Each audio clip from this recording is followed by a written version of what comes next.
Hello दोस्तों, स्वागत है आप सभी का एक नई क्लास के अंदर। आज हम सॉल्व करने वाले हैं कलाम एकेडमी के द्वारा जो फोर्थ ग्रेड भर्ती परीक्षा के लिए टेस्ट सीरीज चल रही है ऑफलाइन। इसका फाइनल टेस्ट नंबर 1 आज हम सॉल्व करने वाले हैं, जो कि हुआ था आपके 16/8/2025 को। इससे पहले हमने जैसे माइनर टेस्ट आए थे फोर्थ ग्रेड के और मेजर टेस्ट जो कलाम एकेडमी के थे वो हमने सॉल्व करवा दिए हैं। अगर आपने नहीं देखे हैं तो चैनल पर जाना है, चैनल को करना है पहले सब्सक्राइब, इसके बाद जाना है प्लेलिस्ट पर और प्लेलिस्ट पर क्लिक करते ही आपको सबसे ऊपर मिल जाएगी फोर्थ ग्रेड पेपर सॉल्यूशन। उसके अंदर आपको कलाम के मिल जाएंगे लगभग 8 या 9 पेपर सॉल्यूशन और इसके साथ में 4 आपको मिल जाएंगे उत्कृष्ट क्लासेज के जो फाइनल टेस्ट सीरीज़ हुई थी फोर्थ ग्रेड के लिए, उसके भी पेपर सॉल्यूशन आपको मिलने वाले हैं। तो एक बार जाकर के ज़रूर देखिएगा ताकि आपकी तैयारी है वो बेहतर हो सके। तो चलो शुरू करते हैं फाइनल टेस्ट नंबर 1 का सॉल्यूशन। क्वेश्चन नंबर 1 देखो क्या दे रखा है आपको। क्वेश्चन नंबर 1 में दे रखा है, सूचना का अधिकार अधिनियम 2005 की किस धारा में ये उपबंध है कि कोई लोक प्राधिकारी उपधारा 1 में विनिर्दिष्ट समय सीमा का अनुपालन करने में असमर्थ रहता है, वहाँ सूचना के अनुरोध करने वाले व्यक्ति को प्रभार के बिना सूचना उपलब्ध करवाई जाएगी। ये कौन सी उपधारा के अंदर इसका प्रावधान किया गया है? तो वो उपधारा आ जाएगी आपके 5 के अंदर इसका प्रावधान किया गया है। सूचना के अधिकार अधिनियम 2005 के अनुसार उपधारा 5 में इसका प्रावधान किया गया है भाई। नेक्स्ट क्वेश्चन देखो, 2 नंबर आपको दे रखा है, केंद्रीय सूचना आयोग निम्नलिखित में से मिलकर बनेगा। यानी जो केंद्रीय सूचना आयोग है वो निम्नलिखित में से किस से मिलकर के बनेगा? तो पहला दे रखा है मुख्य सूचना आयुक्त से मिलकर बनेगा। दूसरा दे रखा है 10 से अधिक उतनी संख्या में केंद्रीय सूचना आयुक्त जितने आवश्यक समझे जाए। तो इसमें आपके दोनों ही कथन है वो सही रहने वाला है, यानी कि ऑप्शन नंबर 3 जो है वो इसका आपके करेक्ट हो जाएगा। नेक्स्ट क्वेश्चन देखो भाई, 3 नंबर आपको दे रखा है, राजस्थान में राज्यपाल राहत कोष का गठन निम्न में से किस राज्यपाल के कार्यकाल के दौरान किया गया था? तो राज्यपाल राहत कोष का गठन कौन से राज्यपाल के कार्यकाल में हुआ था? तो वो आ जाएगा आपके जोगिंदर सिंह के कार्यकाल में राज्यपाल राहत कोष का गठन किया गया था। नेक्स्ट क्वेश्चन देखो, 4 नंबर, राजस्थान विधानसभा की महिलाओं एवं बालकों में कल्याण संबंधी समिति में सदस्यों की अधिकतम संख्या कितनी हो सकती है? तो महिलाओं एवं बालकों की जो कल्याण संबंधी समितियां हैं इसमें अधिकतम संख्या है वो कितनी हो सकती है? तो वो आ जाएगी आपके 15 अधिकतम संख्या हो सकती है। नेक्स्ट क्वेश्चन देखो, 5 नंबर आपको दे रखा है, निम्न कथनों पर विचार कीजिए। तो 2 कथन दे रखे हैं, इस पर आपको विचार करना है और सत्य कथन कौन सा है उसका आपको चयन करके लिखना है। तो पहला आपको दे रखा है, देखो, न्यायिक कार्यों के अंतर्गत संभागीय आयुक्त को राजस्थान भू राजस्व अधिनियम की धारा 75(1)(च) के तहत राजस्व अपीलीय प्राधिकारी माना गया है। और दूसरा आपको दे रखा है, राजस्थान आबकारी अधिनियम कानूनों से संबंधित वाद संभागीय आयुक्त के अंतर्गत आते हैं। तो इसमें आपके दोनों ही कथन है वो सत्य होने वाले हैं अभी। तो ऑप्शन नंबर 3 इसका सही हो जाएगा। नेक्स्ट क्वेश्चन देखो, 6 नंबर आपको दे रखा है, संविधान सभा अंतरिम संसद के रूप में कानून निर्माण का कार्य करती है, तब इसकी अध्यक्षता कौन करता है? यानी कि संविधान सभा अंतरिम संसद के रूप में कानून निर्माण का कार्य करती है, तब इसकी अध्यक्षता है वो कौन करते हैं? तो वो आ जाएगा आपके कौन थे? गणेश वासुदेव मावलंकर, यानी कि GV मावलंकर जो है इन्होंने इसकी अध्यक्षता की थी भाई। तो इसका ऑप्शन नंबर 2 है वो सही हो जाएगा। नेक्स्ट क्वेश्चन देखो, 7 नंबर आपको दे रखा है, भारतीय संविधान की अनुसूची में से कौन सी एक राज्य के नामों की सूची तथा उसके राज्य क्षेत्रों का ब्यौरा देती है? तो कौन सी सूची है जो राज्यों के नाम का और उसके क्षेत्र का ब्यौरा देती है? तो वो आ जाएगा आपके पहली अनुसूची, कहती है कि भारत क्या है, राज्यों का संघ है और फिर इसके अंदर राज्यों के नाम और राज्यों का क्षेत्र का ब्यौरा भी दे रखा है। तो पहली अनुसूची इसके अंतर्गत रहने वाली है भाई। नेक्स्ट क्वेश्चन देखो भाई, 8 नंबर आपको दे रखा है, निम्न में से असुमेलित है। एक तरफ आपको दे रखे हैं आर्टिकल, सामने दे रखे हैं उनके अंदर जो प्रावधान किए गए हैं वो, तो कौन से आर्टिकल में कौन सा प्रावधान नहीं है इसका आपको सुमेलित करके लिखना है। तो पहला आपको दे रखा है अनुच्छेद 16 का 6ठा भाग, तो इसमें आ जाएगा EWS को सार्वजनिक नियोजन में 10% जो आरक्षण है वो अनुच्छेद 16(6) के अंदर दिया गया, बिल्कुल सही है। दूसरा दे रखा है अनुच्छेद 15(5) SC ST को निजी शैक्षणिक संस्थाओं में आरक्षण दिया जाता है, ये आपके रहने वाला है 15(5) के अंदर। फिर दे रखा है आपको अनुच्छेद 18(2), तो नकारात्मक मतदान यानी कि नोटा का जो अधिकार है वो 18(2) में दिया गया है, ये आपके हो जाएगा सुमेलित नहीं है, असत्य रहने वाला है। और अनुच्छेद 20 अपराधों की दोस्त सिद्धि यानी अपराधों के जो दोष है उसकी सिद्धि के संबंध में जो आरक्षण है वो आपको आर्टिकल 20 के अंतर्गत दिया गया है। तो आपके इसमें हो जाएगा ऑप्शन नंबर 3 जो है वह सुमेलित रहने वाला है भाई। हाँ भाई, नेक्स्ट क्वेश्चन आपको दे रखा है 9 नंबर। देखो, नीति निर्देशक तत्वों में किस संविधान संशोधन में यह प्रावधान किया गया कि राज्य आय की असमानताओं को कम करने का प्रयास करेगा। तो राज्य जो है वो असमानताओं, जो आय की असमानता है उसे कम करने का प्रयास करेगा। कौन से संशोधन में प्रावधान किया गया? तो वो आ जाएगा आपके इसमें 44वें संविधान संशोधन के अंतर्गत आय की असमानताओं को कम करेगा, यानी कि यूसीसी जो था ना, यूनिफॉर्म सिविल कोड, यानी कि सभी के मध्य समानता। तो वो 44वें संविधान संशोधन के तहत इसका प्रावधान किया गया था। नेक्स्ट क्वेश्चन देखो, 10 नंबर आपको दे रखा है, निम्न में से कौन स्वर्ण सिंह समिति 1978 के सदस्य रहे हैं। तो स्वर्ण सिंह समिति जो है उसके सदस्य निम्न में से कौन कौन रहे हैं उसका आपको चयन करके लिखना है। तो सबसे पहले आ जाएगा AR अतुल जो है इसके सदस्य रहे हैं। फिर आ जाएगा SS राय जो है ये भी आपके स्वर्ण सिंह समिति के सदस्य रहे हैं। फिर आते हैं आपके CM स्टीफन, ये भी आपके स्वर्ण सिंह समिति के सदस्य रहते हैं, लेकिन हरिदेव जोशी जो है वो इस समिति के सदस्य नहीं रहे थे, यानी 1, 2 और 4। तो ऑप्शन नंबर 4 है आपके इसमें बिल्कुल करेक्ट हो जाएगा।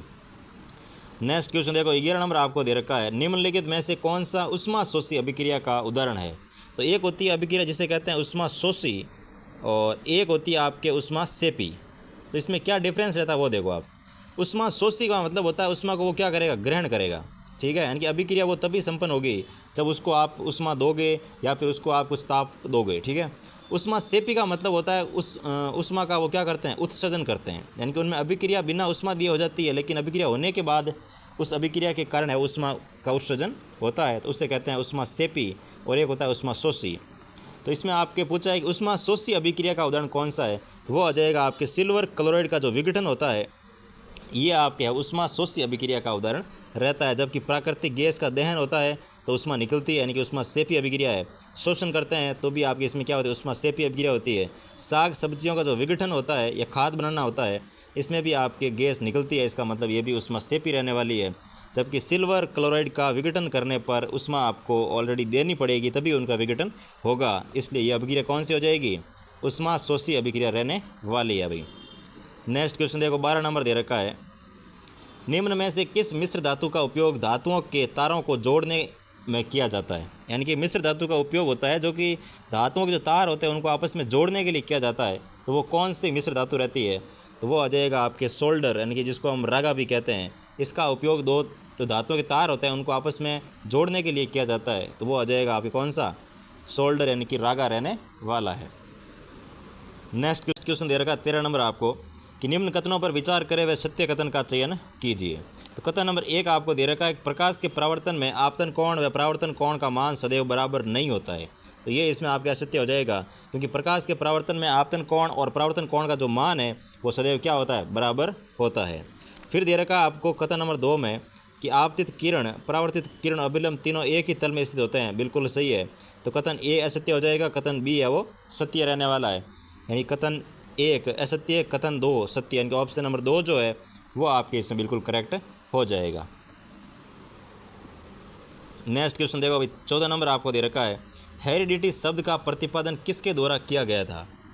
तो जो शब्द आता है हेरिडिटी, इस शब्द का प्रतिपादन है वो किसने किया था, तो वो आ जाएगा आपके स्पेंसर के द्वारा इस शब्द का है वो प्रतिपादन किया गया था। हेरिडिटी शब्द यानी कि प्रतिपादन, ठीक है ना।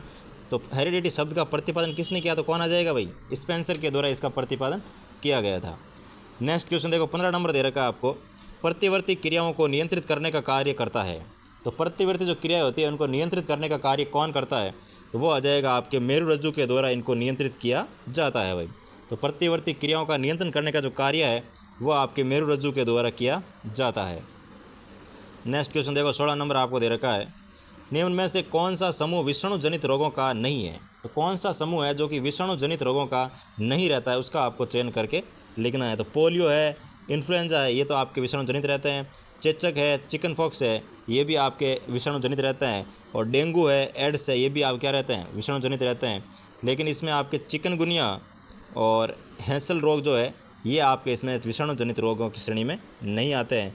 तो ऑप्शन नंबर 4 इसका आपके करेक्ट हो जाएगा। नेक्स्ट क्वेश्चन देखो भाई, 17 नंबर दे रखा है आपको, सुदृढ़ प्राचीरों, बुर्जों, कंगूरों के लिए कुंभलगढ़ दुर्ग की तुलना में किस इतिहासकार ने एस्ट्रगन वास्तु से की है? तो इसमें आपके आ जाएगी कि कर्नल टॉड ने कहा है कि जो ये सुदृढ़ प्राचीर है, बुर्जों हैं और कंगारुओं के लिए कुंभलगढ़ दुर्ग की तुलना है वो किसने की है? तो कर्नल टॉड ने इसके एस्ट्रगन दुर्ग से तुलना भी की है। कहा कि जो कुंभलगढ़ दुर्ग है वो एस्ट्रगन दुर्ग के समान रहता है। नेक्स्ट क्वेश्चन देखो अभी 18 नंबर आपको दे रखा है, लंगा गायन शैली का प्रमुख वाद्य यंत्र कौन सा है? तो जो लंगा गायन शैली वाले लोग होते हैं वो किस वाद्य यंत्र का प्रयोग करते हैं गाते समय? तो वो आ जाएगा आपके, एक तो उनके पास रहता है हमेशा कमाइचा और एक उनके पास रहती है सारंगी। यानी कि वो कमाइचे का भी प्रयोग करते हैं गाते समय और सारंगी का प्रयोग भी करते हैं गाते समय। तो इसमें ऑप्शन नंबर 3 आपके बिल्कुल करेक्ट हो जाएगा, 1 और 2 दोनों। 19 नंबर क्वेश्चन देखो, तीर्थ यात्रा पूर्ण कर सकुशल घर लौट आने की खुशी में बनाए जाने वाले मारने कहलाते हैं। यानी कि अगर कोई बंदा तीर्थ करने के लिए गया है और वो सकुशल अगर वापस लौट आए घर पे, तो उसकी खुशी यानी कि उसके स्वागत के लिए कुछ मारने मनाए जाते हैं। तो वो कौन से रहते हैं? तो वो आ जाएगा आपके, एक तो पंथवारी पूजी जाती है और एक आ जाएगा आपके पुष्कर पेड़ी का भी इसमें मारने मनाए जाते हैं। यानी कि ऑप्शन नंबर सी आपका इसमें करेक्ट हो जाएगा, ए और बी दोनों। हाँ, तो 20 नंबर क्वेश्चन आपको दे रखा है कि बुद्ध पूर्णिमा है वो किसे कहा जाता है? यानी कि बुद्ध पूर्णिमा है वो कौन सी पूर्णिमा को कहा जाता है जिस दिन भगवान बुद्ध का जन्म हुआ था? तो वो आ जाएगी आपके वैशाख पूर्णिमा को बुद्ध पूर्णिमा के नाम से भी जाना जाता है भाई। 21 नंबर क्वेश्चन देखो, कुचामणी ख्याल के प्रवर्तक है, तो कुचामणी ख्याल के प्रवर्तक कौन थे? तो वो आ जाएगा आपके लच्छी राम जी जो है ये आपके कुचामणी ख्याल के प्रवर्तक रहते हैं। नेक्स्ट क्वेश्चन दे रखा है आपको, चोल, दुकुल, अंशुक, चौरसो और धोरावाली आदि क्या है? तो ये सभी रहते हैं आपके साड़ियों के विविध नाम। यानी कि आपके चौल प्रकार की साड़ी होती है, दुकुल प्रकार की साड़ी होती है, अंशुक प्रकार की भी साड़ी होती है, चौरसो प्रकार की भी साड़ी होती है और धोरावाली प्रकार की भी साड़ियाँ होती हैं। यानी कि साड़ियों के विभिन्न जो नाम है ये आपके उपरोक्त रहने वाले हैं भाई। नेक्स्ट क्वेश्चन देखो 23 नंबर, निम्न में से सही सुमेलित नहीं है, तो कौन सा है वो सही सुमेलित नहीं है? तो एक तरफ आपको दे रखी है रचनाएं, सामने दे रखे हैं उसके लेखक, और कौन सा है वो सही सुमेलित नहीं है वो पूछा गया है, ठीक है ना। तो इसमें सबसे पहले दे रखा है ढोला मारू रदोवा, तो वो आपकी लिखी गई है कवि कल्लोल के द्वारा। फिर दे रखा है खुमान रासो, तो खुमान रासो लिखी गई है आपके दलपत विजय के द्वारा। और फिर दे रखा है आपको शत्रुसाल रासो, तो ये आपको दे रखा है इसमें डूंगर सिंह के द्वारा लिखा गया है। और वीर माइंड लिखा गया है वीर भाण के द्वारा, जो कि आपके इसमें असत्य रहने वाला है। यानी कि 4 नंबर ऑप्शन आपके सुमेलित नहीं है, बाकी सभी सुमेलित है भाई। हाँ, तो भाई नेक्स्ट क्वेश्चन देखो 24 नंबर आपको दे रखा है, मालेसर डोंगरी का संबंध किस लोक देवता से है? यानी कि मालेसर डोंगरी जो है इसका संबंध है वो किस लोक देवता से रहता है? तो वो आपके रहने वाला है देवनारायण जी से संबंध रहने वाला है मालेसर डोंगरी। नेक्स्ट क्वेश्चन देखो 25 नंबर दे रखा है आपको, निम्न में से सही सुमेलित नहीं है, कौन सा नहीं सही सुमेलित नहीं है उसका आपको चयन करके लिखना है। तो गणगौर आपके आती है चैत्र माह में, बिल्कुल सही है। शीतलाष्टमी आती है आपके चैत्र कृष्ण अष्टमी को, बिल्कुल सही है। गोगा नवमी जो है वो आती है भाद्रपद कृष्ण नवमी को, बिल्कुल सही है। और कृष्ण जन्माष्टमी भाद्रपद शुक्ल अष्टमी नहीं होती है, भाद्रपद कृष्ण अष्टमी रहती है। तो इसमें आप क्या जाएगा, ये वाला सुमेलित नहीं रहना। इसमें नाम में दे रखा भाई कृष्ण जन्माष्टमी, यानी कि कृष्ण पक्ष की अष्टमी को कृष्ण जी का जन्म हुआ था। तो इसमें आपके ऑप्शन नंबर 4 जो है वो सुमेलित नहीं रहने वाला। नेक्स्ट क्वेश्चन देखो 26 नंबर, निम्नांकित मेला व संबंधित स्थलों में सही सुमेलित नहीं है। तो कुछ मेले दे रखे हैं और संबंधित स्थल दे रखे हैं, इसमें कौन सा है वो सही सुमेलित नहीं है उसका आपको चयन करके लिखना है। तो सबसे पहले दे रखा है शीतला माता का मेला, जो कि आपके सील की डोंगरी चाकसू जयपुर के अंदर बढ़ता है, बिल्कुल सही है। कल्याण जी का मेला डिग्गी भरतपुर में बढ़ता है, बिल्कुल सही है। और दधीमती माता का मेला रेवासा में नहीं बढ़ता, ये आपके हो जाएगा गलत। और अन्नकूट मेला नाथद्वारा में बढ़ता है, बिल्कुल सही है। तो ऑप्शन नंबर 4 जो है ये आपका सुमेलित नहीं है भाई। नेक्स्ट क्वेश्चन देखो 27 नंबर आपको दे रखा है, आज़ादी के समय राजस्थान राज्य भारतीय संविधान के अनुसार किस श्रेणी का था? तो आज़ादी के समय जो राजस्थान राज्य था वो भारतीय संविधान के अनुसार कौन सी श्रेणी का स्टेट था? तो वो आ जाएगा आपके बी श्रेणी या फिर द्वितीय श्रेणी का राज्य रहता है। नेक्स्ट क्वेश्चन देखो 28 नंबर दे रखा आपको, मेवाड़ है, वागड़ है और पास के क्षेत्रों में भीलों के सामाजिक सुधार के लिए लसाड़िया आंदोलन का सूत्रपात किसने किया था? यानी कि मेवाड़ और वागड़ और आसपास के क्षेत्रों में जो भील समुदाय रहते थे उनमें सुधार करने के लिए और सामाजिक भावनाओं विकसित करने के लिए एक आंदोलन चलाया था जिसका नाम था लसाड़िया आंदोलन। इसका सूत्रपात है वो किसने किया था? तो वो आ जाएगा आपके संत मावजी के द्वारा लसाड़िया आंदोलन का सूत्रपात किया गया था। और इस आंदोलन का उद्देश्य था कि भीलों के अंदर सामाजिक सुधार करना और ये इसमें आपके रहने वाला है माओ जी। नेक्स्ट क्वेश्चन देखो 29 नंबर आपको दे रखा है, सर्वप्रथम किस शासक ने मंडोर को राठौड़ों की राजधानी बनाया था? तो मंडोर को सबसे पहले राठौड़ों की राजधानी है वो किसने बनाया? तो वो आ जाएगा आपके राव चुंडा, क्योंकि राव चुंडा के ससुर ने मंडोर को अवधेश में दिया था और अवधेश में मिलते ही चुंडा ने इसको क्या बना दिया था? राजधानी बनाया था भाई। नेक्स्ट क्वेश्चन देखो 30 नंबर आपको दे रखा है, चित्तौड़ का पहला साका कब हुआ था? तो चित्तौड़ का जो पहला साका हुआ था वो आपके हुआ था रतन सिंह के समय और अलाउद्दीन खिलजी ने उस पर आक्रमण किया था। तो वो आ जाएगा आपके 26 अगस्त 1303 के अंदर है वो प्रथम आक्रमण या प्रथम साका होता है भाई। नेक्स्ट क्वेश्चन देखो 31 नंबर आपको दे रखा है, मत्स्य संघ के प्रशासन को चलाने के लिए गठित मंत्रिमंडल में निम्न में से कौन है वो शामिल नहीं थी? तो मत्स्य संघ का जो प्रशासन था इसमें गठित जो मंत्रिमंडल थी उसमें कौन है वो शामिल नहीं था, उसमें आपको चयन करके लिखना है। तो मंत्रिमंडल में देखो एक तो आपके मास्टर भोलानाथ जी इसमें शामिल थे, चिरंजीव लाल मिश्र इसमें शामिल थे, डॉक्टर मंगल सिंह जी इसमें शामिल थे, लेकिन रमेश कुमार जो है ये आपके इसमें शामिल नहीं रहते हैं। रमेश कुमार का संबंध ध्यान रखना आपके रहता है नाथद्वारा से, तो ये आपके मत्स्य तो ऊपर पड़ जाता है, उत्तर यानी कि पूर्व साइड में रहता है, तो ये आपके इसमें नहीं रहने वाले हैं भाई। तो 31 का ऑप्शन नंबर 4 है वो बिल्कुल सही हो जाएगा। नेक्स्ट क्वेश्चन देखो 32 नंबर, स्वतंत्रता सेनानी सागरमल गोपा है वो कहाँ के निवासी थे? तो सागरमल गोपा आपका आ जाएगा जैसलमेर के निवासी थे, और जैसलमेर के निवासी सागरमल गोपा इनकी जो रचनाएं थी वो आती है आपके आज़ादी के दीवाने, और एक दूसरी रहती है आपके जैसलमेर का गुंडा राज, तीसरी रहती है आपके रघुनाथ सिंह का मुकदमा। तो ये 3 आपको किताबें आपको बिल्कुल ध्यान रखनी है। और इनको जो जेल में जलाया था वो उसमें जो प्रधानमंत्री कह सकते हैं या फिर उसका नाम क्या था वो था गुमान सिंह, ठीक है ना, हवलदार गुमान सिंह थे जिन्होंने इन पे पेट्रोल डाल करके इनको जेल के अंदर ही जिंदा जला दिया गया था। तो ये निवासी आते हैं आपके जैसलमेर के, और इनकी 3 पुस्तकों का नाम आपको ध्यान रखना है। नेक्स्ट क्वेश्चन देखो भाई 33 नंबर आपको दे रखा है, निम्न में से किन किन के मध्य हुए समझौते को बोल्शेविक समझौते की संज्ञा दी गई है? यानी कि कौन सा समझौता हुआ जिसको बोल्शेविक समझौते की संज्ञा दी गई थी? तो वो होता है आपके बेंगू के ठाकुर अनूप सिंह और राजस्थान सेवा संघ के जो मध्य समझौता हुआ था उसको अंग्रेज़ों ने और जो मेवाड़ राज्य था इन्होंने कहा कि ये तो बोल्शेविक समझौता रहने वाला है। तो ऑप्शन नंबर 4 इसका बिल्कुल सही हो जाएगा कि बेंगू के ठाकुर अनूप सिंह और राजस्थान सेवा संघ के मध्य हुए समझौते को अंग्रेज़ों ने और मेवाड़ के शासक ने किसकी संज्ञा दी? तो बोल्शेविक समझौते की संज्ञा दी थी। नेक्स्ट क्वेश्चन देखो 34 नंबर आपको दे रखा है, मेवाड़ भील कोर की स्थापना कब होती है? तो मेवाड़ भील कोर की स्थापना है वो 1841 ईस्वी के अंदर होती है, जो कि मेवाड़ के जो भील थे इन पर नियंत्रण स्थापित करने के लिए और इनके जो उद्दंड कर रहे थे ये, यानी कि आसपास के इलाकों को लूटने का काम या फिर अंग्रेजी छावनियों के ऊपर आक्रमण करने का काम, तो इस पर नियंत्रण करने के लिए मेवाड़ भील कोर की स्थापना 1841 के अंदर की गई थी। नेक्स्ट क्वेश्चन देखो भाई 35 नंबर आपको दे रखा है, बिथोड़ा के युद्ध में जोधपुर राज्य की सेना का नेतृत्व किसने किया था? तो बिथोड़ा का युद्ध होता है इसमें जोधपुर राज्य की सेना का नेतृत्व है वो किसने किया था? तो वो आ जाएगा आपके कुशाल राज सिंघवी ने जोधपुर की सेना का नेतृत्व किया था, और ओनाड सिंह भी इसके साथ आए थे, और मैक मोशन भी इसमें, मैक मोशन इसमें नहीं थे, मैक मोशन बाद में आते हैं चेलावास के युद्ध में, ठीक है ना। तो इसमें ओनाड सिंह थे और कुशल राज सिंघवी और जोधपुर सेना के क्या कर रहे थे? सेना का नेतृत्व कर रहे थे भाई। तो ऑप्शन नंबर 3 इसका सही हो जाएगा। नेक्स्ट क्वेश्चन देखो 36 नंबर आपको दे रखा है, कर्नल टॉड ने किसी राठौड़ों का यूलिसेस कहा है? तो कर्नल टॉड ने वीर दुर्गादास राठौड़ जो है इनको राठौड़ों का यूलिसेस के नाम से भी पुकारा है। नेक्स्ट क्वेश्चन देखो 37 नंबर आपको दे रखा है, निम्न कथनों पर विचार कीजिए और सही कथन का चयन करके इसमें आपको लिखना है। तो पहला आपको कथन दे रखा है, सीपीयू क्रियान्वयन की प्रक्रिया में निर्देशों का नियंत्रण करता है एवं गणना भी करता है, बिल्कुल सही है भाई। दूसरा आपको दे रखा है, एएलयू में गणनाओं के अति अल्प समय में संग्रह हेतु मेमोरी का कार्य रजिस्टर एवं एक्यूमुलेटर द्वारा किया जाता है, ये भी बिल्कुल सही रहता है।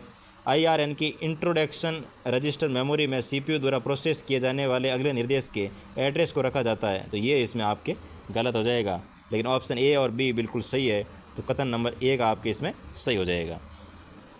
नेक्स्ट क्वेश्चन देखो भाई 38 नंबर आपको दे रखा है, पावर पॉइंट वीडियो में बुक मार्क जोड़ने के लिए कौन सा चरण है वो सही है? तो पावर पॉइंट वीडियो में बुक मार्क जोड़ने के लिए कौन सा चरण इसमें सही रहता है? तो वो आपके इसमें आ जाएगा, प्लेबैक पर क्लिक करें और बुक मार्क जोड़े, इनके प्लेबैक पर क्लिक करना है और उसके बाद में आप बुक मार्क इसमें जोड़ सकते हो। तो इसमें आपके 38 में ऑप्शन नंबर 2 है बिल्कुल सही हो जाएगा। नेक्स्ट क्वेश्चन देखो भाई 39 नंबर आपको दे रखा है, एम एस ऑफिस वर्ड 2007 में 7 के एक रिक्त डॉक्यूमेंट के दाएं और बाएं मार्जिन डिफ़ॉल्ट रूप से डैश डैश डैश में होते हैं। यानी कि MS ऑफिस वर्ड 2007 का जो वर्जन है, इसमें रिक्त डॉक्यूमेंट के दाएं और बाएं जो मार्जिन होता है वो क्रम से कितने इंच का होता है वो आपको इसमें बताना था। तो वो आ जाएगा भाई आपके 1 इंच का रहता है। यानी कि 1 डैश डैश, यानी कि इसको 1 सेकेंड भी पढ़ते हैं और 1 इंच भी पढ़ते हैं भाई। तो इसमें आपके एक और डबल डैश का रहता है, ठीक है। ये आपको ध्यान रखना कि भाई 1 का रहता है बस। तो 2007 के अंदर ये मार्जिन आपके रहता है, दाएं भी इतना ही रहता है और बाएं साइड भी इतना ही रहता है, ठीक है ना। तो इसका ऑप्शन नंबर 2 है, बिल्कुल सही हो जाएगा। नेक्स्ट क्वेश्चन देखो भाई, 40 नंबर आपको दे रखा है, कंप्यूटर मेमोरी की सबसे बड़ी इकाई कौन सी है। तो कंप्यूटर मेमोरी की निम्न में से सबसे बड़ी इकाई कौन सी है, तो वो आपके इसमें आ जाएगा गीगाबाइट। गीगाबाइट यानी कि GB। तो GB सबसे बड़ी होगी भाई, ये MB आ जाएगी। तो MB से बड़ी तो क्या रहेगी, GB रहने वाली है, और बाइट है और बिट है। तो इसमें आपके हो जाएगा कि एक जो 8 बिट है वो आपके 1 बाइट के बराबर होता है, और एक आता है कि जैसे 4 बिट है तो वो होता है 1 निबल।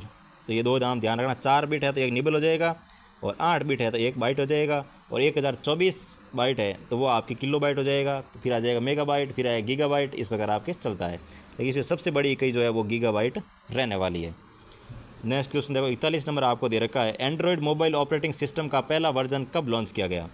तो ऑपरेटिंग जो एंड्रॉयड मोबाइल है, इसका ऑपरेटिंग सिस्टम का पहला वर्जन है वो कब लॉन्च किया गया, तो वो आ जाएगा 2008 के अंदर एंड्रॉयड मोबाइल का ऑपरेटिंग सिस्टम का पहला वर्जन लॉन्च किया गया था। नेक्स्ट क्वेश्चन देखो, 42 नंबर आपको दे रखा है, निम्नलिखित में से राजस्थान के बारे में असत्य कथन है।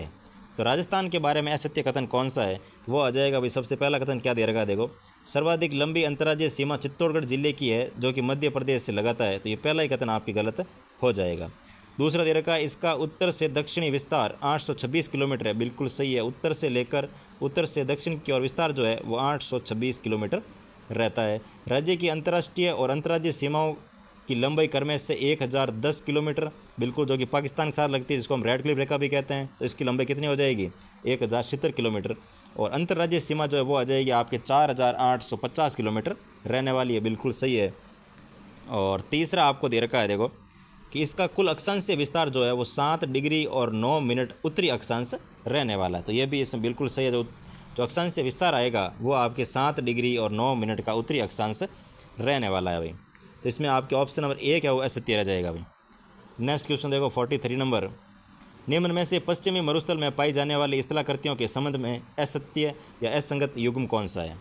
यानी कि आपके पश्चिमी मरुस्थल में पाई जाने वाली स्थलाकृतियों के संबंध में असत्य युग्म है।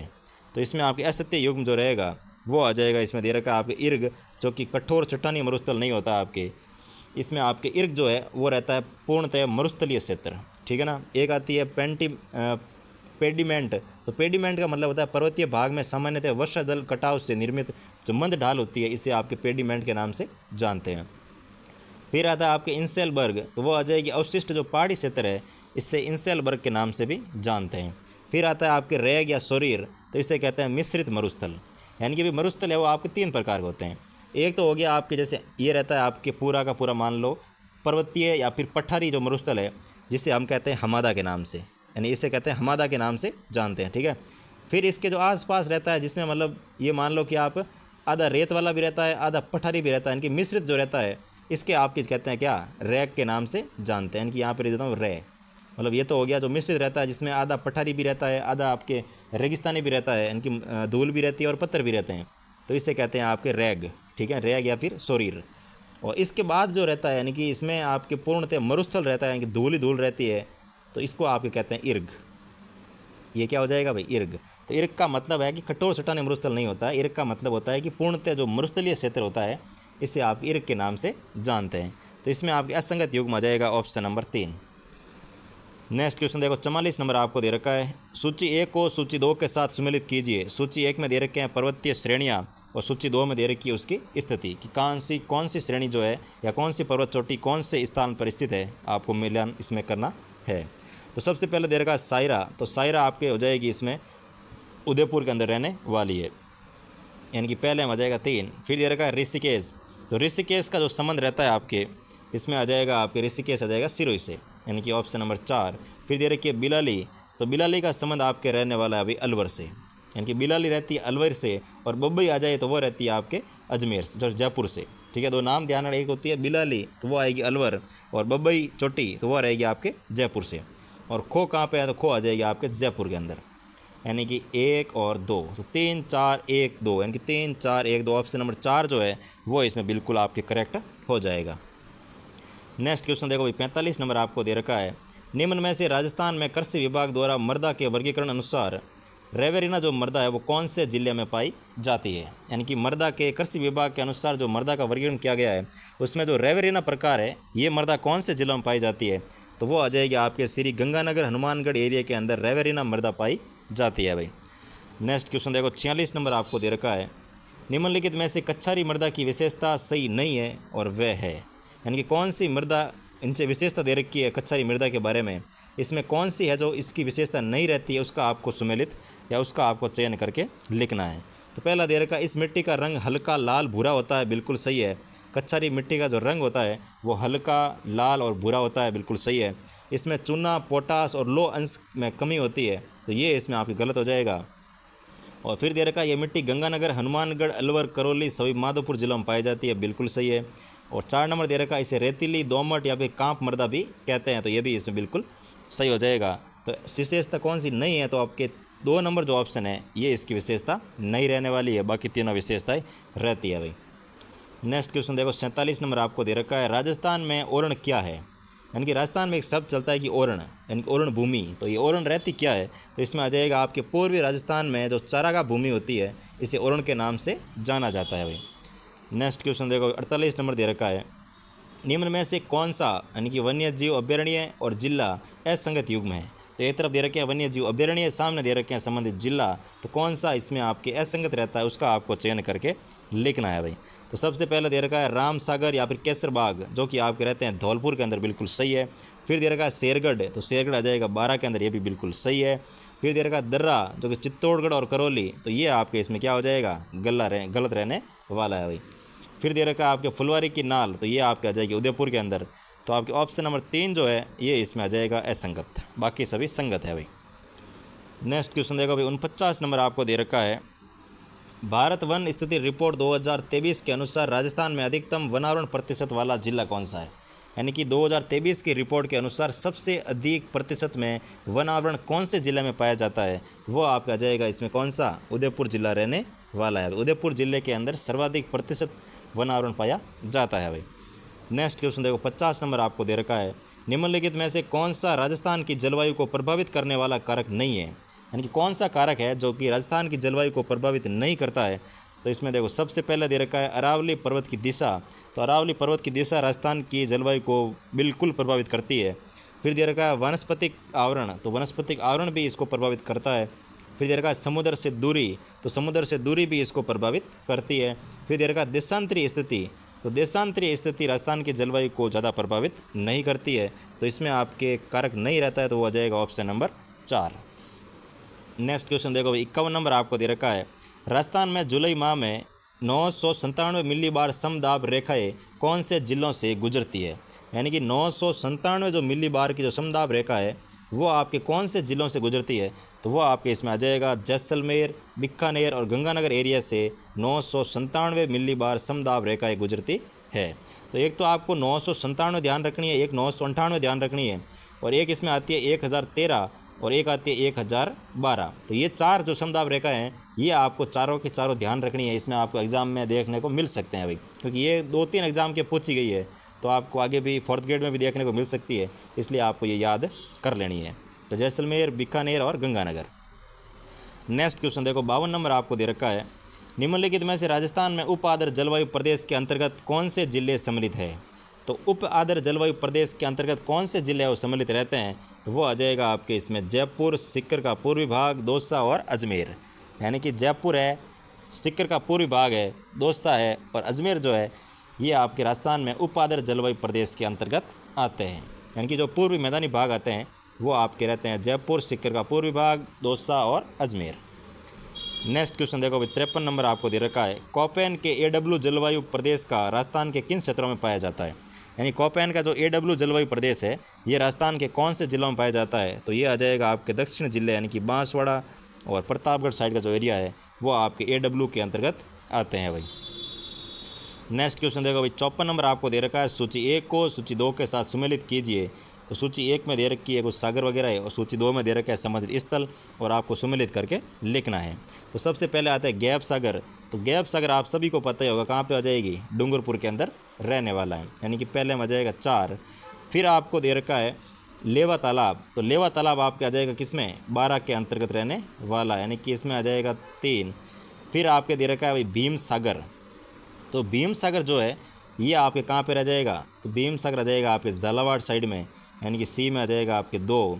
फिर दे रखा है जसवंत सागर। तो जसवंत सागर आ जाएगा आपके जोधपुर के अंदर, डी में आ जाएगा आपके 1। तो गैप सागर आ गया डूंगरपुर, लेवा तालाब आ गया कहाँ पर, 12 के अंदर, और भीम सागर आ गया आपके झालावाड़ के अंदर, जसवंत सागर आ गया आपके जोधपुर के अंदर, जिसका निर्माण जसवंत सिंह की पत्नी जसवंत देव के द्वारा करवाया गया था भाई। तो इसमें आपके 4, 3, 2, 1 यानी कि ऑप्शन नंबर 2 जो है वो बिल्कुल सही हो जाएगा। नेक्स्ट क्वेश्चन देखो 55 नंबर आपको दे रखा है, मुख्यमंत्री जल स्वावलंबन अभियान 2.0 के अंतर्गत प्रथम चरण में राजस्थान में कितनी ग्राम पंचायतों को शामिल किया गया था। यानी कि मुख्यमंत्री जल स्वावलंबन अभियान जो 2.0 चल रहा है, इसके प्रथम चरण में कितनी ग्राम पंचायतों को शामिल किया गया, तो वो आ जाएगी आपके 249 ग्राम पंचायतों को शामिल किया गया था भाई प्रथम चरण के अंदर 2.0 के अंतर्गत। नेक्स्ट क्वेश्चन देखो 56 नंबर आपको दे रखा है, राजस्थान की निम्न नदियों में से बंगाल की खाड़ी में गिरने वाली नदियां नहीं है।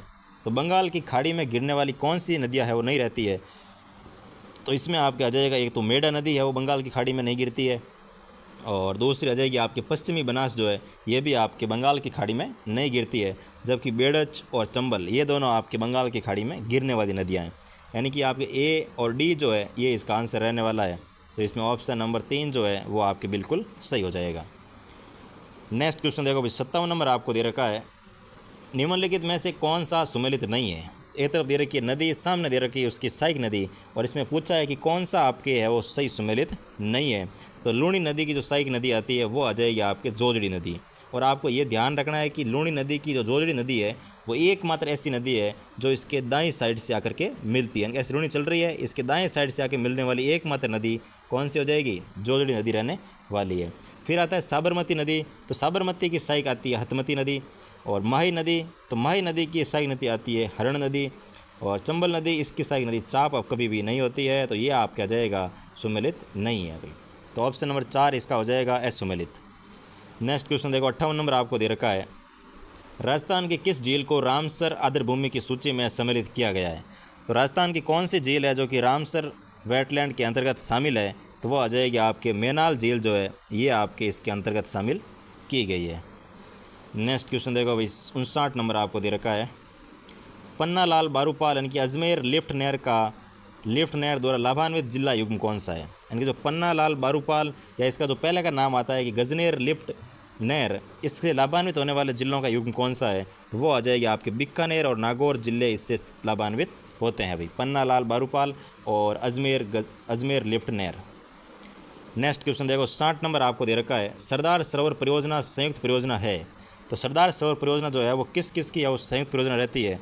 तो इसमें आ जाएगा आपके राजस्थान, गुजरात, महाराष्ट्र और मध्य प्रदेश, इन चारों की है वो संयुक्त परियोजना है जिसका नाम है सरदार सरोवर परियोजना रहता है भाई। तो ध्यान रखना आपको राजस्थान भी है शामिल, गुजरात भी है, महाराष्ट्र भी है और मध्य प्रदेश भी है, इन चारों ने मिलकर ये परियोजना चलाई जिसका नाम है सरदार सरोवर परियोजना। नेक्स्ट क्वेश्चन देखो भाई 61 नंबर आपको दे रखा है, राजस्थान में कुएं व नलकूपों द्वारा सर्वाधिक कृषि या सर्वाधिक सिंचाई करने वाला जिला है। तो राजस्थान के अंदर कुएं और नलकूपों से सर्वाधिक सिंचाई कहाँ पर होती है, तो वो आ जाएगा आपके जयपुर के अंदर कुएं और नलकूपों से सर्वाधिक सिंचाई होती है भाई। नेक्स्ट क्वेश्चन देखो 62 नंबर आपको दे रखा है, हाल ही में राज्य सरकार द्वारा स्वीकृत महिला पुलिस बटालियन के संबंध में निम्नलिखित में से असंगत युग्म का चयन कीजिए। तो अभी हाल ही में महिला बटालियन की स्वीकृति मिली है आपको, मतलब 3 नई बटालियन बनी थी, इसमें कौन सी है वो किससे संबंधित नहीं है उसमें आपको चयन करके लिखना है। तो सबसे पहले दे रखा है आपको पद्मनी बटालियन जो कि आपके रहता है सीकर जिले से संबंधित, ठीक है ना। पद्मनी बटालियन किससे हो जाएगी, तो सीकर से रहने वाली है, बिल्कुल सही है। फिर दे रखी है हाड़ी रानी बटालियन। तो हाड़ी रानी बटालियन का जो संबंध आता है वो आपका आ जाएगा भाई अजमेर जिले से संबंधित रहने वाला है, इनका मुख्यालय कहाँ हो जाएगा, अजमेर के अंदर होने वाला है। फिर दे रखा है आपको कालीबाई बटालियन। तो कालीबाई बटालियन का संबंध है वो बांसवाड़ा में नहीं रहेगा, इनका संबंध आ जाएगा आपके अलवर जिले से रहने वाला है भाई। कालीबाई बटालियन का संबंध कहाँ से आ जाएगा, तो अलवर ज़िले में इनका मुख्यालय रहता है। फिर आता है आपकी अमृता देवी बटालियन, तो इनका आ जाएगा आपके बाड़मेर ज़िले के अंदर, यानी कि आपके तीनों सही है, लेकिन कालीबाई बटालियन इसमें बांसवाड़ा दे रखा है, ये इसमें आपके असंगत हो जाएगा। तो इनका संबंध कहाँ रहने वाला है, तो अलवर से रहने वाला है भाई। नेक्स्ट क्वेश्चन देखो भाई 63 आपको दे रखा है, राज्य बजट 2025-26 के अंतर्गत लोक गायक व संगीतकारों को बढ़ावा देने हेतु गौरी देवी कला केंद्र की स्थापना कहाँ की जानी प्रस्तावित है। यानी कि गौरी देवी जो कला केंद्र है इसकी स्थापना कौन से ज़िले में की जानी प्रस्तावित हो चुकी है, तो वो आ जाएगी आपके बीकानेर के अंदर गौरी देवी कला केंद्र बनाया जाएगा। गौरी देवी जो है वो मांड गायिका थे, जो कि जैसे अभी अल्लाह जिला बाई है और गौरी बाई है, ये सभी मांड गायिका हैं, तो ये बीकानेर से संबंधित है। तो इनकी जो संबंधित जो कला केंद्र है उनका भी स्थापना कहाँ की जा रही है, बीकानेर के अंदर ही की जा रही है भाई। इसलिए गौरी देवी कला केंद्र बीकानेर से संबंधित रहने वाला है। नेक्स्ट क्वेश्चन देखो भाई 64 नंबर आपको दे रखा है, निम्नलिखित में से असंगत युग्म का चयन कीजिए। तो असंगत युग्म कौन सा है उसका आपको चयन करना है। एक तरफ दे रखे हैं कार्यक्रम और आयोजन, सामने दे रखे हैं उसके स्थल। तो सबसे पहले दे रखा है थ्राइव 2025, इसका आयोजन होता है आपके IIT जोधपुर के अंदर। कुर्जा महोत्सव, तो केला देव भरतपुर, यहाँ पे आपके कुर्जा महोत्सव नहीं हुआ था, ये गलत हो जाएगा। थार महोत्सव बाड़मेर में बिल्कुल सही है। और मरु महोत्सव पूछे तो ध्यान रखना आपको जैसलमेर ध्यान रखना है, ठीक है ना। और नमो कौन 2025, तो ये आ जाएगा आपके उदयपुर के अंदर, यानी कि ऑप्शन नंबर 2 जो है ये इसमें आपके सम्मिलित नहीं रहने वाला है। हाँ, तो नेक्स्ट क्वेश्चन देखो 65 नंबर आपको दे रखा है कि बर्तन बैंक योजना के संबंध में निम्नलिखित कथनों पर विचार कीजिए, और सत्य कथन कौन सा है उसका आपको चयन करके लिखना है भाई। तो सबसे पहले आपको क्या दे रखा है देखो, इस योजना के प्रथम चरण में 1000 ग्राम पंचायतों को बर्तन सेट खरीदने हेतु 1-1 लाख रुपए दिए जाएंगे। और दूसरा आपको दे रखा है, प्रत्येक चिन्हित पंचायत में कम से कम 400 बर्तन सेट रखे जाएंगे। और तीसरा दे रखा है आपको, बर्तन बैंकों का संचालन स्वयं सहायता समूह द्वारा के माध्यम से राजीविका द्वारा किया जाएगा। बिल्कुल सही है भाई, इसमें आपके तीनों कथन सही रहने वाले हैं कि प्रथम चरण में 1000 ग्राम पंचायतों को बर्तन खरीदने के लिए 1-1 लाख रुपए दिए जाएंगे। और दूसरा दे रखा है, प्रत्येक चिन्हित पंचायत के अंदर कम से कम 400 बर्तन सेट तो उपलब्ध होने ही चाहिए। तीसरा दे रखा है कि बर्तन बैंक का जो संचालन होगा, जो इसकी व्यवस्था वगैरह सारी देखेगा, वो आपके एक तो स्वयं सहायता समूह के जो लोग हैं वो इसमें हेल्प करेंगे, और इसका जो नियंत्रण होगा वो राजीविका के द्वारा करवाया जाएगा। यानी कि इसमें आपके तीनों ही कथन सत्य है, तो ऑप्शन नंबर 4 जो है वो बिल्कुल आपके करेक्ट होने वाला है भाई। नेक्स्ट क्वेश्चन देखो भाई 66 आपको दे रखा है, हाल ही में कोटा में आयोजित अंडर 20 राष्ट्रीय कुश्ती चैंपियनशिप में राजस्थान के किस खिलाड़ी ने जूनियर वर्ग फ्री स्टाइल में स्वर्ण पदक जीता है। तो अभी जो अंडर 20 राष्ट्रीय कुश्ती चैंपियनशिप हुआ है, इसमें राजस्थान के कौन से शहर ने फ्री स्टाइल के अंदर आपके स्वर्ण पदक जीता है, तो वो इसमें रहने वाले हैं अर्जुन कुमार विश्नोई जो है, इन्होंने जूनियर वर्ग फ्री स्टाइल कुश्ती के अंदर स्वर्ण पदक जीता है भाई। बिल्कुल राजस्थान के शहर कौन है, तो अर्जुन कुमार विश्नोई इसमें आपकी सही आंसर हो जाएगा। नेक्स्ट क्वेश्चन देखो भाई 67 आपको दे रखा है, सेमीकंडक्टर नीति जारी करने वाला देश का पहला राज्य कौन सा है। तो सेमीकंडक्टर नीति जारी करने वाला देश का जो पहला राज्य रहता है वो आपका जाएगा गुजरात राज्य इसमें रहने वाला है भाई। गुजरात ने सेमीकंडक्टर नीति जारी की है भाई सबसे पहले, तो इसमें आ जाएगा आपके गुजरात। नेक्स्ट क्वेश्चन देखो 68 आपको दे रखा है, BCCI द्वारा आयोजित घरेलू T20 क्रिकेट प्रतियोगिता सैयद मुश्ताक अली ट्रॉफी 2024-25 का खिताब किसने जीता है। यानी कि BCCI द्वारा जो आयोजित ट्रॉफी है जिसका नाम है घरेलू T20 क्रिकेट प्रतियोगिता, जिसका नाम रहता है आपके सैयद मुश्ताक अली ट्रॉफी 2024-25, इसका खिताब है वो किसने जीता है, तो वो आ जाएगा आपके मुंबई के द्वारा जीता गया भाई। नेक्स्ट क्वेश्चन देखो 69 आपको दे रखा है, हाल ही में किसे भारतीय अंतरिक्ष अनुसंधान संगठन यानी कि इसरो का अध्यक्ष बनाया गया है। तो इसरो का अध्यक्ष है वो किससे बनाया गया था अभी हाल ही में, तो वो आपका आ जाएगा V नारायणन के द्वारा इनको बनाया गया था अभी, इसरो के अध्यक्ष के रूप में बनाया गया था। तो इसरो के नवीनतम अध्यक्ष कौन हो जाएंगे, तो वो आपके रहने वाले V नारायणन, ठीक है ना। और S सोमनाथ इनसे पहले रहे थे, और इनकी रचना का नाम क्या, इन्होंने एक किताब लिखी थी भाई, जो अभी चंद्रयान इनके द्वारा सफल किया गया था, इनके ऊपर एक किताब लिखी गई जिसका नाम आता है शेर जिसने चांदनी पी ली। शेर जिसने चांद की चांदनी पी ली, उसका नाम ये किसके द्वारा लिखी गई, तो S सोमनाथ के द्वारा लिखी गई थी। और वर्तमान में इसरो के अध्यक्ष आपके V नारायणन रहने वाले हैं। नेक्स्ट क्वेश्चन देखो भाई 70 नंबर आपको दे रखा है, भारत की पहली स्वदेशी माइक्रो मिसाइल प्रणाली जिसका हाल ही में सफलतापूर्वक परीक्षण किया गया था वह है। तो भारत की पहली स्वदेशी माइक्रो मिसाइल प्रणाली कौन सी रहने वाली है जिसका सफलतम परीक्षण कर लिया गया वो आ जाएगी आपके भार्गवास्त्र जो है, इससे ये आपके भारत की पहली माइक्रो मिसाइल रहने वाली है, भार्गवास्त्र। नेक्स्ट क्वेश्चन देखो 71 नंबर आपको दे रखा है। हाल ही में किस साहित्यकार को 59वां ज्ञानपीठ पुरस्कार प्रदान किए जाने की घोषणा की गई है? तो हाल ही में कौन सा साहित्यकार है जिसको 59वां ज्ञानपीठ पुरस्कार प्रदान किए जाने की घोषणा की है? वो आ जाएगा आपके विनोद कुमार शुक्ला जी। इन्होंने आपको ज्ञानपीठ पुरस्कार मिला है जो कि 59वें नंबर का रहने वाला है। तो 59वां नंबर का ज्ञानपीठ पुरस्कार विनोद कुमार शुक्ला, ठीक है ना भाई, नाम ध्यान रखना आपको। ये एग्ज़ाम में आपको देखने को मिलेगा 101%, यानी कि 101% आपको ये एग्ज़ाम में देखने को मिलने वाला है। 59वां ज्ञानपीठ पुरस्कार तो विनोद कुमार शुक्ला। नेक्स्ट क्वेश्चन देखो 72 नंबर आपको दे रखा है। 16 और 36 के लघुत्तम समापत्तीय व महत्तम समापत्तीय का अनुपात है। तो 16 और जो 36 है इनके लघुत्तम समापत्ति यानी कि एलसीएम और महत्तम समापत्ति यानी कि एचसीएफ का जो अनुपात है वो क्या रहता है? तो आ जाएगा आपके 16:1। 16:1 इसमें आपके रहने वाला है भाई। नेक्स्ट क्वेश्चन देखो 73 आपको दे रखा है। एक बल्लेबाज द्वारा 9 पारियों में औसतन 55 रन बनाया गया और 10वीं पारी में वह कितने रन बनाए कि उसके रनों का जो औसत है वो 65 हो जाए? तो इसमें आपका आ जाएगा कि 10वीं पारी में उसको बनाने पड़ेंगे 155 रन उसको बनाने पड़ेंगे भाई।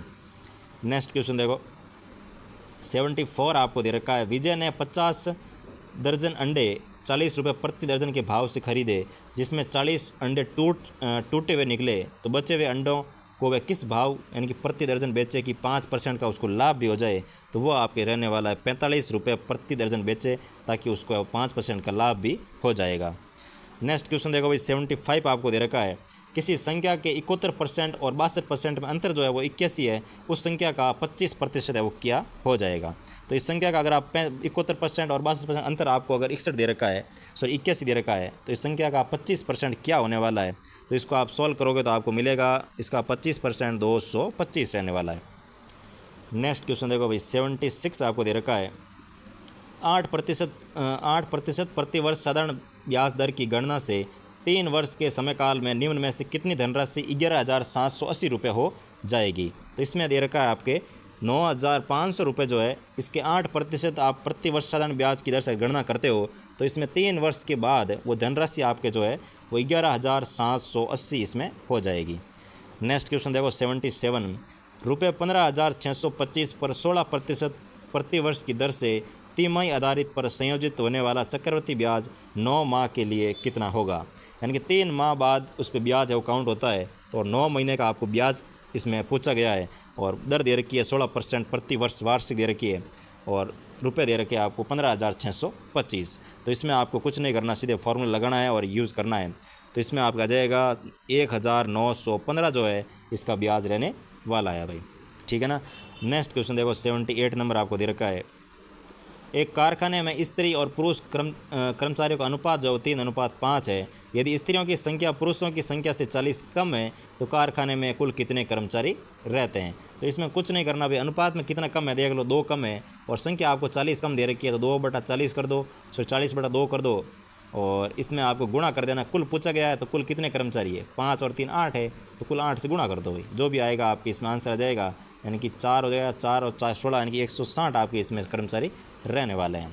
ये क्वेश्चन बहुत ईजी रहने वाला है। आप थोड़ा सा अगर समय देकर इनको करोगे तो आप गणित के अंदर 100 में से 100 ला सकते हो। यानी कि गणित में जितने भी जैसे मान लो 15 क्वेश्चन आएंगे तो आप थोड़ी सी सोच विचार करके अगर आंसर निकालोगे तो आपके 15 के 15 है वो सही हो जाएंगे भाई, ठीक है ना। नेक्स्ट क्वेश्चन देखो 79 आपको दे रखा है। रुपये 1850 को A, B, C में इस प्रकार विभाजित किया जाता है कि A का भाग बटा B का भाग बराबर B का भाग बटा C का भाग बराबर 3/4, तो A का हिस्सा क्या होगा? यानी कि आपको बोल रखा है कि इनका जो अनुपात है वो इस अनुपात में विभाजित किया जा रहा है, तो इसमें आपको A का हिस्सा पूछा गया है, तो वो हो जाएगा आपके 450 रुपये A का हिस्सा रहने वाला है भाई। नेक्स्ट क्वेश्चन देखो भाई आपको दे रखा है 80 नंबर। A और B अलग अलग कार्य करते हुए कार्य को 9 और 15 दिनों में कर सकते हैं। A से प्रारंभ करके यदि वे वैकल्पिक दिनों में काम करते हैं तो काम कितने दिनों में पूरा हो जाएगा? वैकल्पिक यानी कि एक दिन छोड़ के एक दिन, यानी कि एक दिन A ने काम किया, दूसरे दिन B ने काम किया, तो इनके 2 दिन का कार्य एक साथ ले लो आप। 2 दिन का कार्य एक साथ लेके गणना कर दो कि कितने दिन में वो कार्य पूरा होगा, तो उससे आपके आराम से इसमें आंसर आ जाएगा। तो इसमें आंसर आपके रहने वाला है भाई 11 दिनों के अंदर वो कार्य क्या कर देंगे? कंप्लीट कर देंगे, निपटा देंगे, ठीक है ना। नेक्स्ट क्वेश्चन देखो 81 नंबर आपको दे रखा है।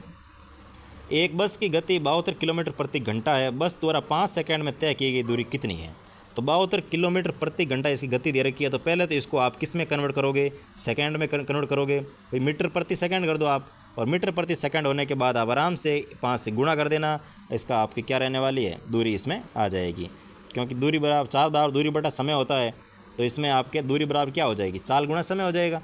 तो इसमें आराम से इसमें उत्तर आपके आ जाएगा। और वैसे भी सभी मीटर में दे रखे हैं, तो आपको चेंज करना पड़ेगा अभी, तो इसको चेंज करके आप 5 से गुणा करोगे तो आपको इसमें उत्तर मिलेगा 100 मीटर की दूरी रहने वाली है।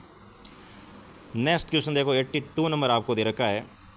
यदि 12 पेनों का मूल्य 16 पेनों के विक्रय मूल्य के बराबर है तो लाभ और हानि प्रतिशत कितना होगा। तो लाभ और हानि परसेंट है वो कितना होगा, यानी कि 12 मूल्य को जितने 12 पेनों को खरीदने में जितना आपका खर्चा हुआ है उतने पेन आपने 16 पेनों के विक्रय मूल्य में लगाया है, तो इसमें आपको क्या होने वाला, लाभ होने वाला है या फिर हानि होने वाली है। तो इसमें आपकी हो जाएगी 25% की हानि होने वाली है भाई। यानी कि आपने 12 पेनों का जो मूल्य दिया है वो वापस आप 16 पेन दे करके ले रहे हो, तो फिर आप क्या ही कमा रहे हो भाई। 4 पेन का हानि तो आपको यहीं पे हो गया, तो 12/4 करोगे तो भी आपके आंसर इसमें आ जाएगा। तो इसमें आपके 25% के हानि रहने वाली है। नेक्स्ट क्वेश्चन देखो भाई 83 आपको दे रखा है। कुछ निर्देश दे रखे हैं 83 से 85 तक, इसमें से आपको क्वेश्चन आंसर देने हैं। नीचे दी गई आकृति को पढ़िए जो किसी कंपनी में 2001 से लेकर 2005 तक वर्षों की हुई आय और व्यय को दर्शाती है। यानी एक आपको दर्शाता है आय को, यानी कि आय को कौन सा दर्शा रहा है, तो ये जो ऐसा दे रखा है आपको डंडिया वो दर्शाता है आपकी आय को, और तिरछी दे रखी है रेखा है वो आपको दर्शाता है व्यय को, ठीक है ना। यानी कि आय ज़्यादा है और व्यय कम है तभी इसमें प्रॉफिट है, तभी कंपनी चल रही है, वरना कंपनी कभी क्या हो जाती, बंद हो जाती। तो इसमें पहला क्वेश्चन क्या दे रखा है देखो, 2001 और 2003 की अवधि में कंपनी को हुए लाभों का अंतर ज्ञात कीजिए। यानी कि कंपनी को 2002 से लेकर 2003 के मध्य कितना फ़ायदा हुआ है उसका अंतर आपको ज्ञात करना है भाई। तो इसमें आपको कुछ भी नहीं करना, देखो 2002 कौन सा, तो ये रहा, 2003 कौन सा, तो ये रहा। इसमें आपको पूछा हुए लाभ का अंतर ज्ञात करना है, तो भाई इसमें जो व्यय हुआ है वो तो आपके बराबर दे रखा है 60, ठीक है, ये 60 दे रखा होगा, दिख नहीं रहा इसमें मेरे को, 50 60 40 सॉरी 40 दे रखा है, 10 20 30 40, यानी कि इसमें जो व्यय हो रखा है वो तो आपके दे रखा है 40, ठीक है।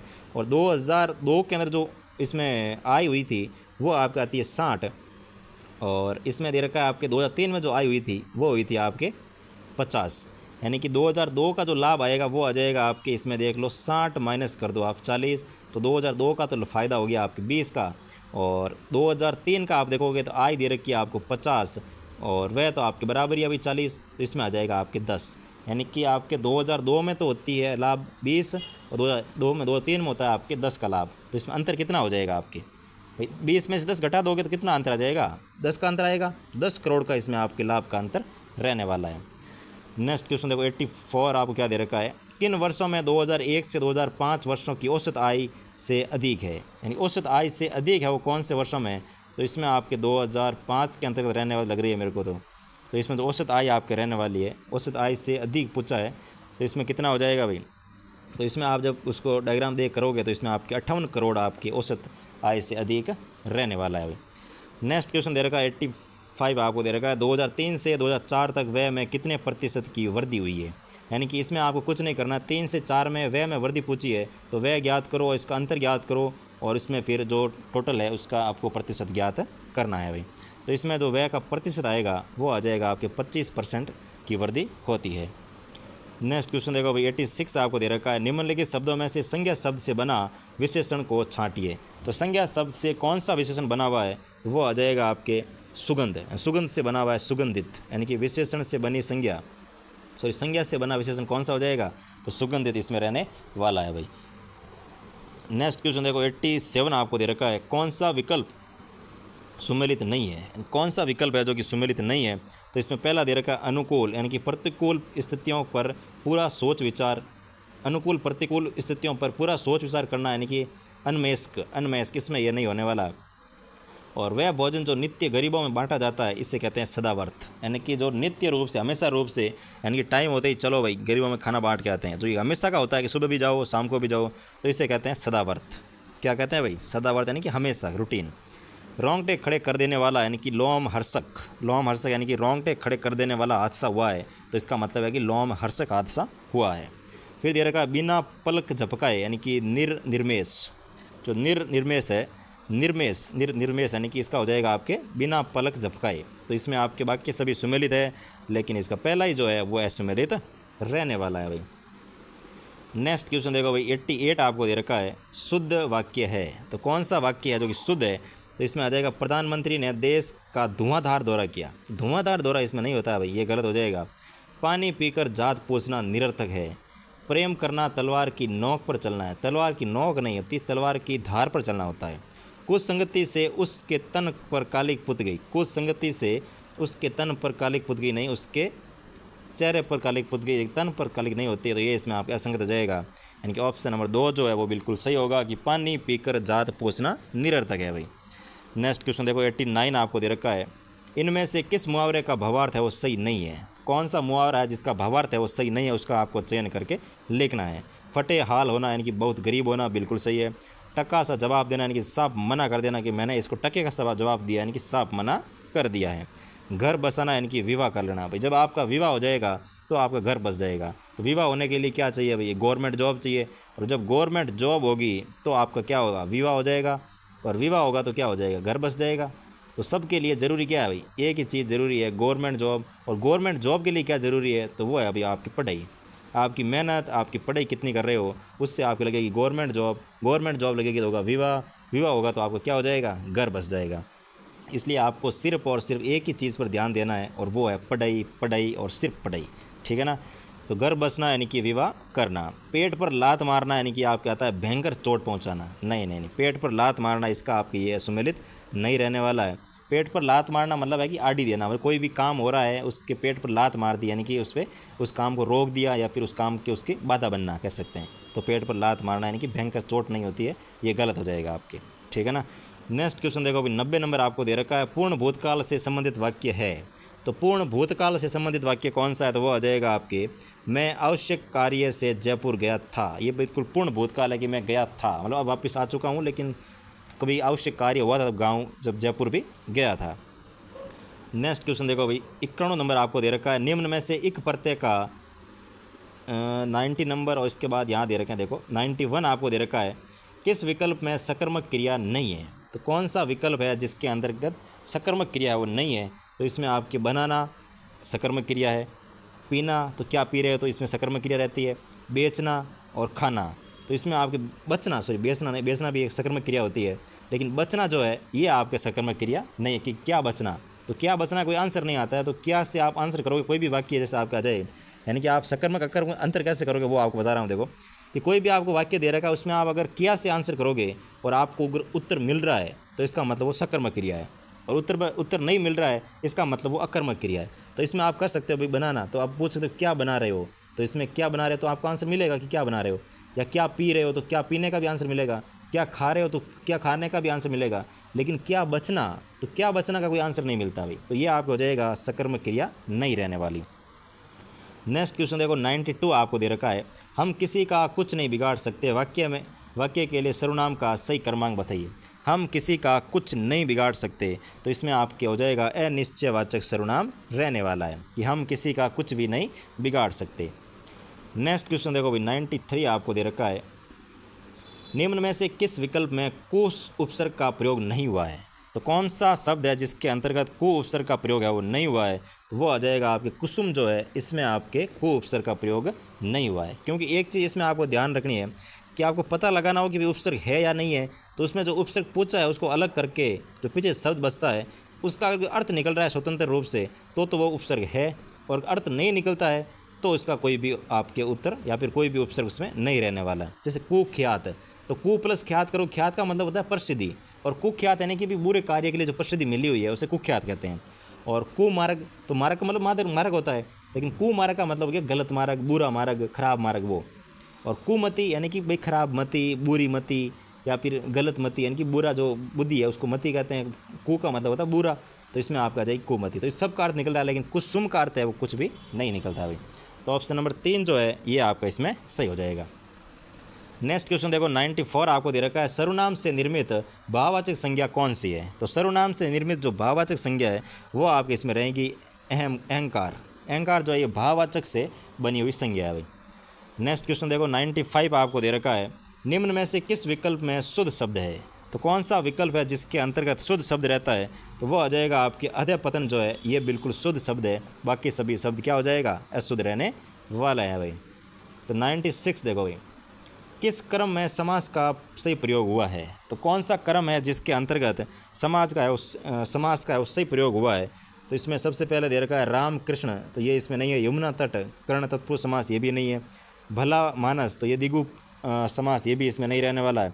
लेकिन कनक लता जो है, यानी कि कर्मधारय समास रहता है, कनक लता, ये इसमें आपके सही सुमेलित रहने वाला है।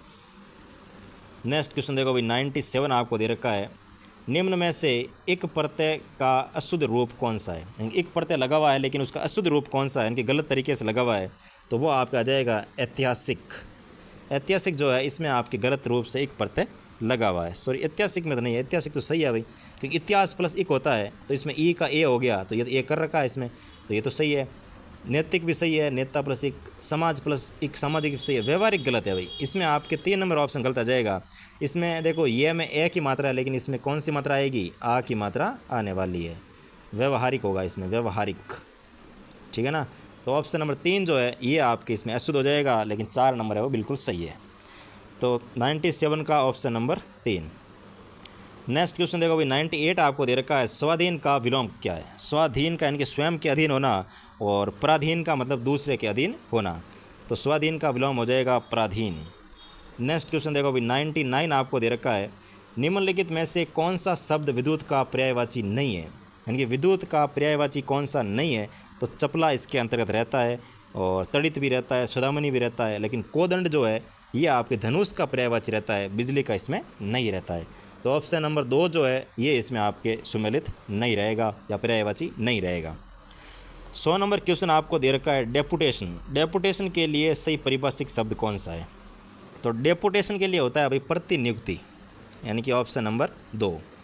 तो डेपुटेशन का क्या हो जाएगा? प्रतिनियुक्ति रहने वाला है। नेक्स्ट क्वेश्चन देखो, 101 आपको दे रखा है, 101 में दे रखा है, निम्न में से कौन सी कार्यालय पत्र की विशेषता नहीं है? तो कार्यालय पत्र की कौन सी विशेषता नहीं रहती है, उसका आपको चयन करके लिखना है। तो सबसे पहले दे रखा है, इनमें चिन्हांकन व अनुच्छेद का प्रयोग समुचित किया जाना चाहिए, बिल्कुल सही है। कार्यालय पत्र का उद्देश्य व शिष्ट भाषा होने चाहिए, तो कार्यालय पत्र जो उद्देश्य पूर्ण व शिष्ट भाषा में होने चाहिए। और तीसरा दे रखा है, ये पत्र सामासिक और अलंकृत रूप से होना चाहिए, तो ये इसमें आपके क्या हो जाएगा भाई? गलत रहने वाला है, कि सामासिक और ज़्यादा अलंकृत रूप से करने की ज़रूरत नहीं है। इसको आप हमेशा संक्षिप्त, स्पष्ट और कहते हैं ना कि भाई एकदम सरल भाषा में लिखा होना चाहिए। तो ज़्यादा समास वगैरह, अलंकार वगैरह यूज़ करने और अपना ज्ञान झाड़ने की इसमें आवश्यकता बिल्कुल भी नहीं रहती है भाई। तो इसमें आपके ये विशेषता नहीं रहेगी। बाकी ये पत्र संक्षिप्तता और प्रभाव उत्पादकता से युक्त होना चाहिए, यानी कि पत्र पढ़ते ही पता चलना चाहिए कि हाँ भाई, बंदे का लिखने का उद्देश्य क्या है, कि ये पत्र किस उद्देश्य से मेरे पास आया है, तुरंत पढ़ते दिमाग में क्लिक होना चाहिए, तो ऐसा पत्र होना चाहिए। तो इसमें आपके ऑप्शन नंबर 3 जो है, ये इसकी विशेषता नहीं रहने वाली है। और ये जो कार्यालय टॉपिक है, कार्यालय पत्र यानी कि पत्र लेखन, ये मैंने अपने चैनल पर करवाया हुआ है, तो इसमें आप जाकर के आराम से देख सकते हो, प्लेलिस्ट बनी हुई है, और इसमें आपको मिल जाएगा पत्र लेखन करके एक क्लास ले रखी है मैंने, लगभग 15 या 20 मिनट की क्लास है। इसमें आपको पत्र लेखन के बारे में पूरा का पूरा क्लियर हो जाएगा, ध्यान रखना। इसमें से कोई भी क्वेश्चन आएगा तो आप आराम से उसको सही कर दोगे, यानी कि एक टॉपिक है तो इसमें से आपको मान लो 2 क्वेश्चन तो आपको देखने मिलने वाले हैं, तो 20 मिनट के अंदर आपको 2 क्वेश्चन सही हो रहे हैं, तो एक बार जाकर जरूर देख लीजिएगा, ठीक है। 15-20 मिनट ही है, ज़्यादा नहीं है, तो एक बार देख लीजिएगा आप, ठीक है ना। नेक्स्ट क्वेश्चन देखो भाई, 102 नंबर आपको दे रखा है, ज्ञापन के संदर्भ में इनमें से कौन सा कथन असंगत है? तो ज्ञापन के बारे में कौन सा कथन है वो असंगत है, तो इसमें आपको देखना है कि कौन सा कथन असंगत हो जाएगा। तो ये न तो आदेशात्मक होता है और न ही मित्रतापूर्ण व बल्कि सूचना प्रदान करना इसका मुख्य उद्देश्य रहता है, बिल्कुल सही है। ये न तो आदेश देता है ज्ञापन और न ही कोई मित्र को लिखा जाता है, ये केवल कोई सूचना है, सरकारी सूचना, वो जनता तक पहुंचानी हुई या फिर किसी मान लो कोई कंपनी वगैरह हुई उसके तक पहुंचानी हुई, तो ये आपके इसमें ज्ञापन के तहत रहता है।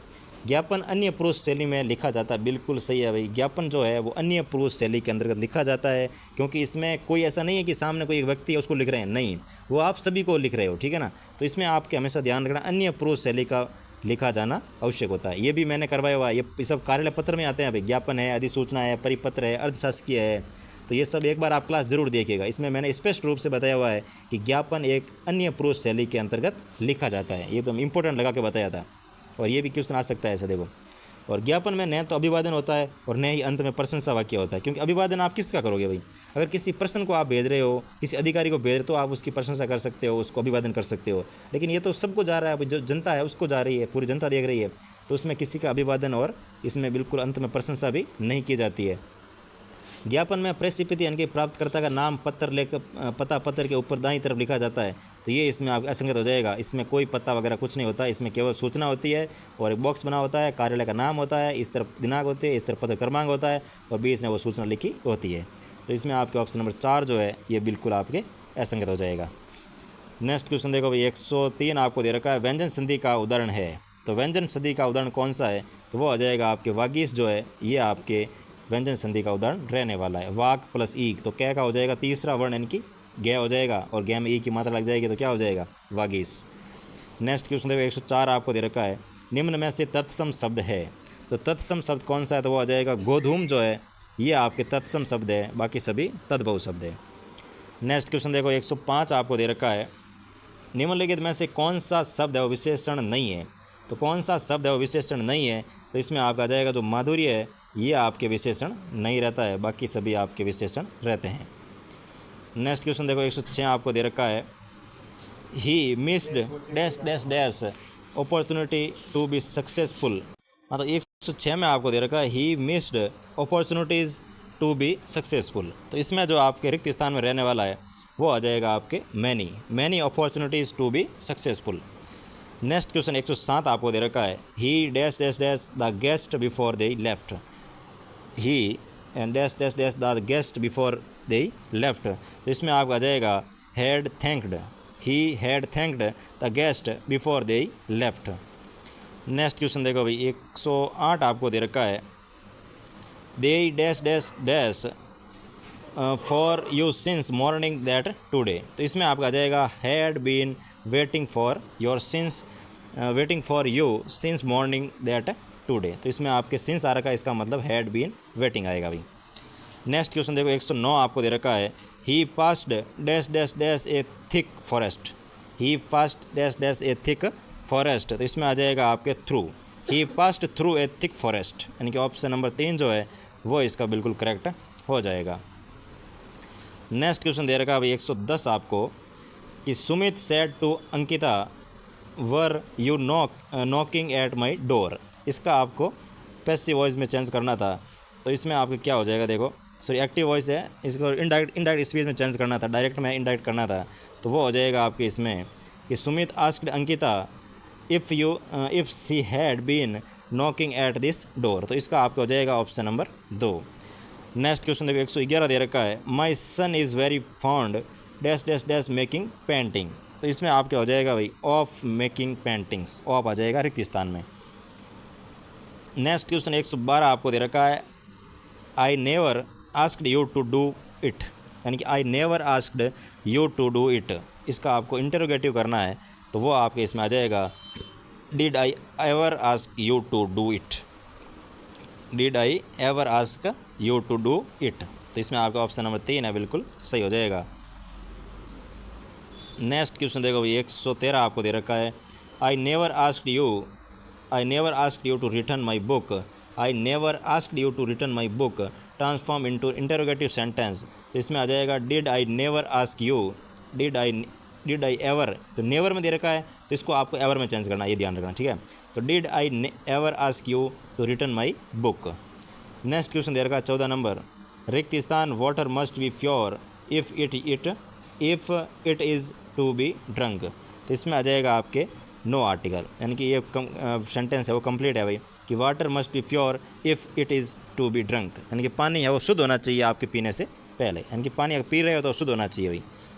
नेक्स्ट क्वेश्चन देखो, आपको दे रखा है 115 number, Ankita will return the book. Ankita will return the book, इसको आपको पैसिव वॉइस में चेंज करना है, एक्टिव वॉइस में है, तो इसका पैसिव हो जाएगा, the book will be returned by Ankita.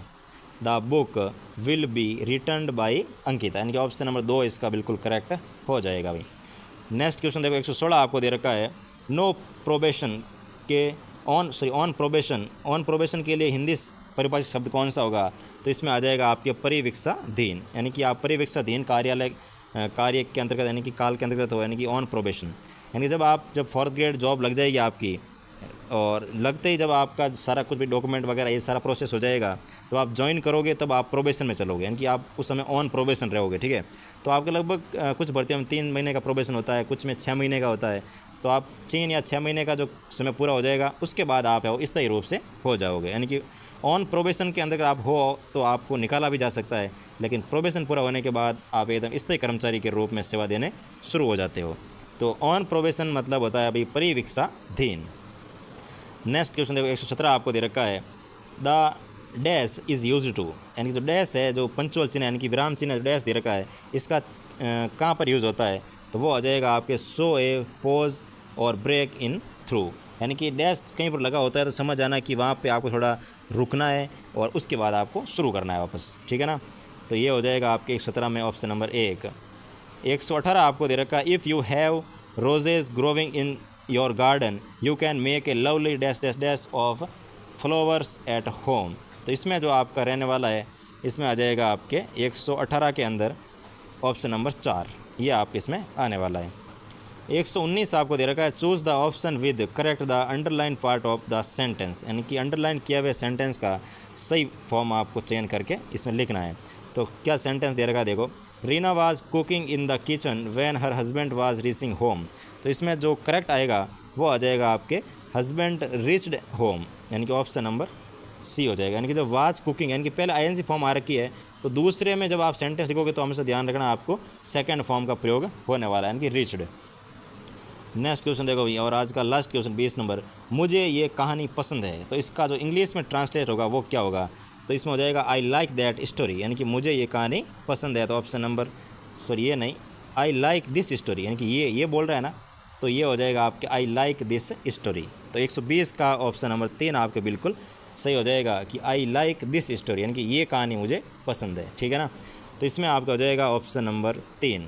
तो ये था भाई आपके कलाम एकेडमी का फाइनल टेस्ट नंबर 1, और ये आपके हो गया इसका सॉल्यूशन। कैसा लगा सॉल्यूशन, और अच्छा लगा हो तो क्लास को लाइक करना है, अपने दोस्तों के साथ शेयर करके उनको भी इसका फ़ायदा उठा सके ऐसे योगी आपको भेजना है। और अगर आप चैनल पर नए हो तो चैनल को सब्सक्राइब करके रखना है, क्योंकि अभी फाइनल टेस्ट नंबर 1 आया है, फाइनल टेस्ट 2 और फाइनल टेस्ट 3 मैं बहुत जल्द अपलोड करने वाला हूँ, या तो कल कर दूंगा या परसों कर दूंगा, यानी कि आपके एग्ज़ाम से पहले 19 तारीख से पहले आपके फाइनल टेस्ट 2 और फाइनल टेस्ट 3 दोनों आने वाला है। इसलिए चैनल के साथ बने रहना है और चैनल को कर लीजिए सब्सक्राइब।